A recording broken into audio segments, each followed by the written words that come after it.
South India Shopping Mall, The Wedding Mantra, Sarikotta Wedding Collection, South India Shopping Mall.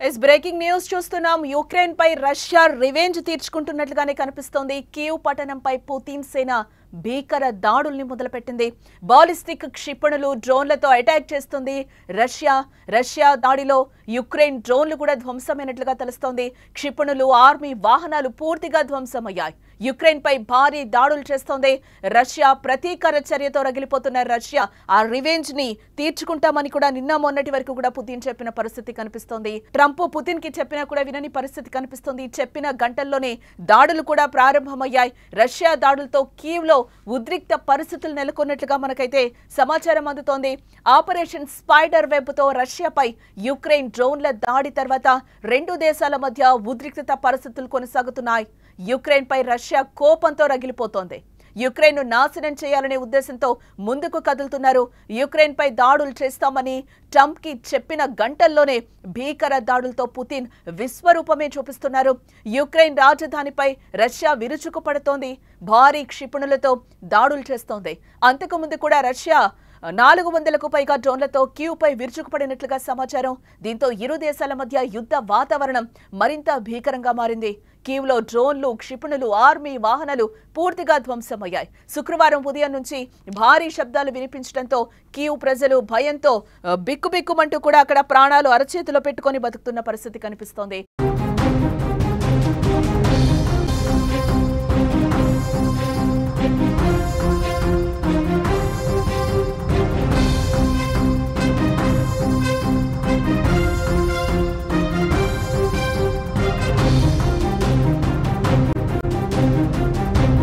అలాగే అనేక జిల్లాల్లో కూడా Russia క్షిపణులు నష్టాన్ని మిగిల్చాయి యుక్రెయిన్ వైమానిక స్థావరాలను కూడా బాలిస్టిక్ క్షిపణులు టార్గెట్ చేశాయి ఆ విజువల్స్ కూడా మనం స్క్రీన్ మీద చూస్తున్నాం క్లియర్ గా ఈ దాడుల కారణంగా నగరంలోని వివిధ ప్రాంతాల్లోని నివాస భవనాల్లో మంటలు చెలరేగాయని నగర సైనిక పరిపాలనాధిపతి తైమూర్ టకాచెంకో తెలిపారు ఇటీవల రష్యాపై యుక్రెయిన్ చేసిన అత్యంత సమన్విత డ్రోన్ దాడి ప్రపంచవ్యాప్తంగా చర్చకు దారితీసిందని చెప్పుకోవచ్చు దాదాపు 3 సంవత్సరాలుగా కొనసాగుతున్న యుద్ధంలో జరగని దాడిని రష్యాపై యుక్రెయిన్ చేసి చూపించింది రష్యాలోని వ్యూహాత్మక స్థాయిలో ఉన్న సుదూర వైమానిక స్థావరాలపై యుక్రెయిన్ విరుచుకుపడింది ముఖ్యంగా అణు సామర్థ్యం కలిగిన బాంబర్లే ప్రధానంగా లక్ష్యంగా నిలిచాయి ఈ దాడిలో 40కి పైగా రష్యన్ యుద్ధ విమానాలు ధ్వంసమయ్యాయి దాదాపుగా $7 బిలియన్ ఆస్తి నష్టం జరిగినట్లుగా తెలుస్తోంది విశేషంగా టర్కీలో శాంతి చర్చలు మొదలయ్యే రోజే ఈ దాడి జరిగింది ఆ దాడి తర్వాత రెండు దేశాల మధ్య ఉద్రిక్త పరిస్థితులు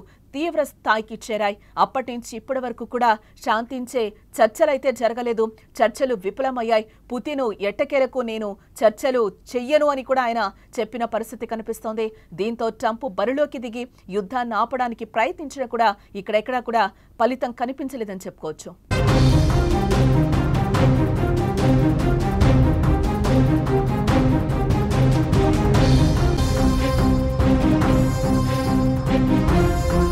పుతిన్ ట్రంప్ మధ్య బుధవారం దాదాపు 75 నిమిషాల పాటు ఫోన్లో సంభాషణ జరిగింది రష్యా యుద్ధ విమానాలపై యుక్రెయిన్ దాడితో పాటు ఇతర దాడుల గురించి చర్చించుకున్నారు అయితే ఆ చర్చలు ఎలాంటి ఫలితాన్ని ఇవ్వలేదు సరికదా యుక్రెయిన్ పై దాడిని చేస్తామని పుతిన్ చెప్పగా ట్రంప్ వద్దని వారించారు కానీ పుతిన్ మాత్రం దాడులపై వెనక్కు తగ్గేదేలే అని తేల్చి చెప్పారు గతంలో కూడా మనం చూడొచ్చు గతంలో కూడా ఒకసారి ట్రంప్ పుతిన్ ని వార్న్ చేసిన పరిస్థితి యుద్ధం వద్దు ఆపేద్దామని కూడా చాలా సార్లు ఆయన్ని బుజ్జగించిన పరిస్థితి ఎట్టకేలకు పుతిన్ అయితే వినని పరిస్థితి శాంతి చర్చలకు వచ్చే టైంలో యుక్రెయిన్ రష్యాపై దాడి చేయటాన్ని పుతిన్ రష్యా ఏమాత్రం కూడా సహించబోను అని కూడా చెప్తున్న పరిస్థితి కనిపిస్తుంది ఇదే నేపథ్యంలో పగతో రగిలిపోతున్న పుతిన్ ఉన్నట్టుండి సడన్ గా నిన్న నైట్ నుంచి బాలిస్టిక్ క్షిపణులు డ్రోన్లతో రష్యా ఒక్కసారిగా అటాక్ చేయడం ప్రారంభించింది అక్కడ ఇప్పటి వరకు కూడా 2022లో యుద్ధం మొదలైంది యుక్రెయిన్ రష్యా వార్ ఇప్పటి వరకు కూడా ఆ యుద్ధంలో 632 మంది పిల్లలు చనిపోయినట్లుగా కూడా ఆవేదన వ్యక్తం చేస్తున్న పరిస్థితి కనిపిస్తోంది అలా చెప్పిన గంటల వ్యవధిలోనే రష్యా యుక్రెయిన్ పై దాడిని మొదలుపెట్టింది రష్యా దళాలు భీకర దాడులతో యుక్రెయిన్లో రక్తపాతాన్ని సృష్టించేందుకు ప్రయత్నిస్తున్నారు రష్యా దాడులను యుక్రెయిన్ అడ్డుకునే ప్రయత్నం చేస్తుంది. డ్రోన్లను, క్షిపణులను గాల్లోనే పేల్చేందుకు ప్రయత్నం చేస్తుంది. మొత్తానికి యుద్ధం తీవ్ర స్థాయికి వెళ్లడంతో ఇరు దేశాల ప్రజల్లో కూడా ఆందోళనలు వ్యక్తమవుతున్న పరిస్థితి కనిపిస్తోంది.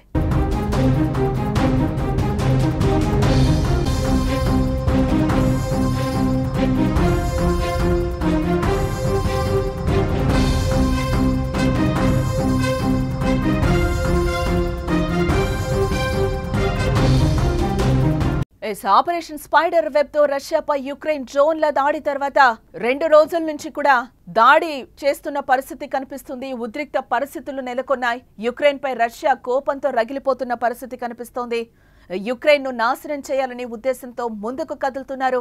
యుక్రెయిన్ పై దాడులు చేస్తామని ట్రంప్ కి చెప్పిన గంటల్లోనే భీకర దాడులతో పుతిన్ విశ్వరూపం చూపించారని చెప్పుకోవచ్చు. ఇక్కడ కొన్ని కీలక వ్యాఖ్యలు కూడా చేశారు ట్రంప్. కొట్టుకుంటే కొట్టుకొని చిన్నపిల్లల్లా కీచులాడుతున్నారు. రష్యా యుక్రెయిన్ పై కూడా ట్రంప్ ఆగ్రహం వ్యక్తం చేసిన పరిస్థితి కనిపిస్తుంది. రష్యా యుక్రెయిన్ యుద్ధాన్ని ఆపే విషయంలో అమెరికా అధ్యక్షుడు డొనాల్డ్ ట్రంప్ ఇప్పుడు చేతులెత్తేసినట్లుగా కనిపిస్తోంది. 2 దేశాలను ఇంకొన్నాళ్లు కొట్టుకొనివ్వడమే మేలని కూడా ఆయన వ్యాఖ్యానించారు. గురువారం వైట్ హౌస్ లో జర్మనీ ఛాన్సలర్ ఫెడరిక్ మెర్జ్తో భేటీ సందర్భంగా ఆయన ఈ కీలక వ్యాఖ్యలు చేయడం జరిగింది.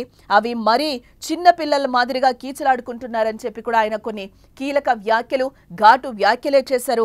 కొన్నిసార్లు ఓపిక ఉన్నంతసేపు కొట్టుకొనివ్వడమే మేలు, తర్వాత ఇద్దరిని చెరోవైపు లాగేయాలి అని కూడా నిన్న ఆయన రష్యా అధ్యక్షుడు వ్లాదిమిర్ పుతిన్తో ఫోన్లో మాట్లాడినట్లుగా కూడా మనకి సమాచారం అందుతోంది. ఆ మాట చెప్పిన కొద్దిసేపట్లోనే యుక్రెయిన్ పై రష్యా దాడి చేసిన సందర్భం కూడా కనిపిస్తుంది. ఈ నేపథ్యంలోనే ట్రంప్ కూడా వారిని కొట్టుకొని చావనివ్వండి అని కూడా వదిలేశారు. తర్వాత కొద్ది రోజుల తర్వాత ఇద్దరిని చెరోవైపు లాగేద్దామని కూడా ఆయన కొన్ని కీలక వ్యాఖ్యలు చేయడం జరిగింది.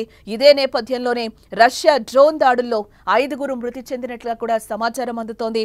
బుధవారం రాత్రి ఉత్తర యుక్రెయిన్లోని ప్రులికి నగరంపై రష్యా డ్రోన్ దాడిలో 5 మరణించినట్లుగా సమాచారం. స్థానిక ఫైర్ చీఫ్ అలెగ్జాండర్ లోబిడ్ ఇంటిపై డ్రోన్ దాడులు జరిగాయి. ఆయన భార్య, కుమార్తె, 7 ఏళ్ల వయసున్న మనవడు చనిపోయినట్లుగా అధ్యక్షుడు జెలెన్స్కీ చెప్పారు. చిన్నారి తల్లి కీవ్లో పోలీస్ అధికారి అక్కడ రష్యా దాడులు పెరగడంతో బాబును తల్లిదండ్రుల దగ్గర వదిలేందుకు వచ్చి తనతో పాటుగా బలైందని కూడా జెలెన్స్కీ ఆవేదన వ్యక్తం చేస్తున్న పరిస్థితి అయితే కనిపిస్తోంది.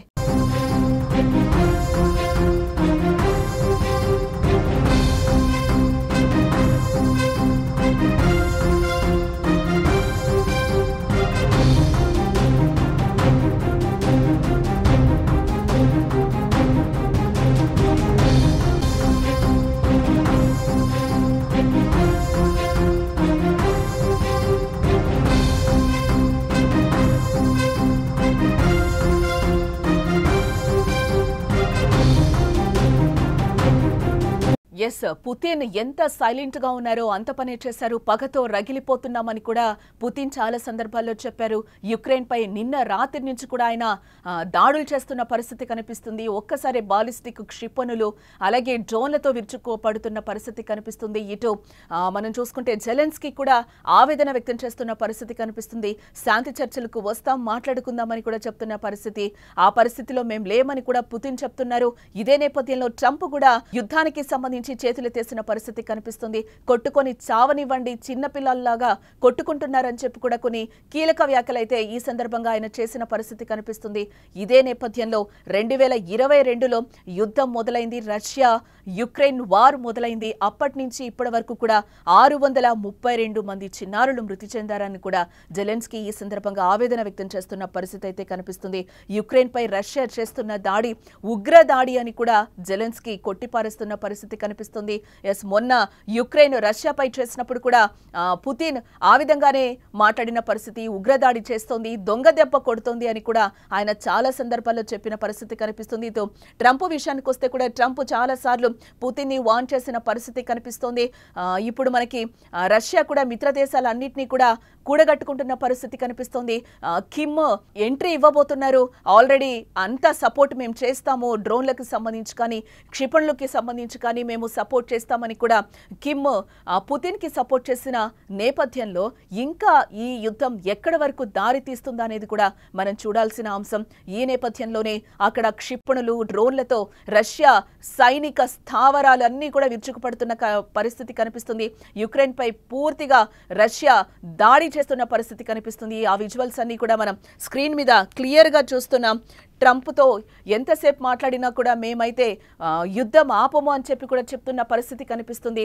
యుక్రెయిన్ పై దాడులు చేస్తామని కూడా ట్రంప్కి చెప్పిన గంటల్లోనే భీకర దాడులతో పుతిన్ తమ విశ్వరూపం చూపిస్తున్న పరిస్థితి కనిపిస్తుంది. ఎంత సైలెంట్ గా ఉన్నాడో, ఉగ్ర దాడి అని చెప్తున్నాడో పుతిన్, అంతకంతకు మేము పగ తీర్చుకుంటామని చెప్పిన నేపథ్యంలో రివెంజ్ తీర్చుకోవడం నిన్న రాత్రి నుంచి స్టార్ట్ చేశారు పుతిన్. రాజధానిపై రష్యా విరుచుకుపడుతున్నట్లుగానే కనిపిస్తుంది. భారీ క్షిపణులతో దాడులు చేస్తోంది. అంతకుముందు కూడా రష్యా కూడా 400కు పైగా డ్రోన్లతో కీవ్పై విరుచుకుపడిన పరిస్థితి కనిపిస్తుంది. దీంతో ఇరు దేశాల మధ్య యుద్ధ వాతావరణం మరింత భీకరంగా మారింది. ఈ యుద్ధం మూడో ప్రపంచ యుద్ధానికి దారితీస్తుందా అనేలాగే కనిపిస్తోంది. ఖచ్చితంగా అణుబాంబు ప్రయోగిస్తే కనుక మూడో ప్రపంచ యుద్ధం తప్పకుండా వచ్చే ఛాన్స్లు అయితే కనిపిస్తున్నాయి. ఈ నేపథ్యంలోనే చాలా దేశాలకు నష్టం వాటిల్లే అవకాశం కూడా కనిపిస్తోందని విశ్లేషకులు చెప్తున్న మాట. క్షిపణులు, ఆర్మీ వాహనాలు ఇప్పటికే పూర్తిగా ధ్వంసమైనట్లుగా కూడా తెలుస్తోంది. శుక్రవారం ఉదయం నుంచి కూడా భారీ శబ్దాలు వినిపించడంతో కీవ్ ప్రజలు భయంతో అక్కడ బిక్కుబిక్కుమంటూ కూడా బతుకుతున్న పరిస్థితి కనిపిస్తోంది. అలాగే అనేక జిల్లాల్లో కూడా రష్యా క్షిపణులు నష్టాన్ని మిగులుస్తున్న పరిస్థితి కనిపిస్తోంది. యుక్రెయిన్ వైమానిక స్థావరాలను కూడా బాలిస్టిక్ క్షిపణులు టార్గెట్ చేసినట్లుగా సమాచారం. ఈ దాడుల కారణంగా నగరంలోని వివిధ ప్రాంతాల్లోని నివాస భవనాల్లో మంటలు కూడా చెలరేగుతున్న పరిస్థితి నగర సైనిక పరిపాలనా అధిపతి తైమూర్ టకాచెంక్ తెలిపారు.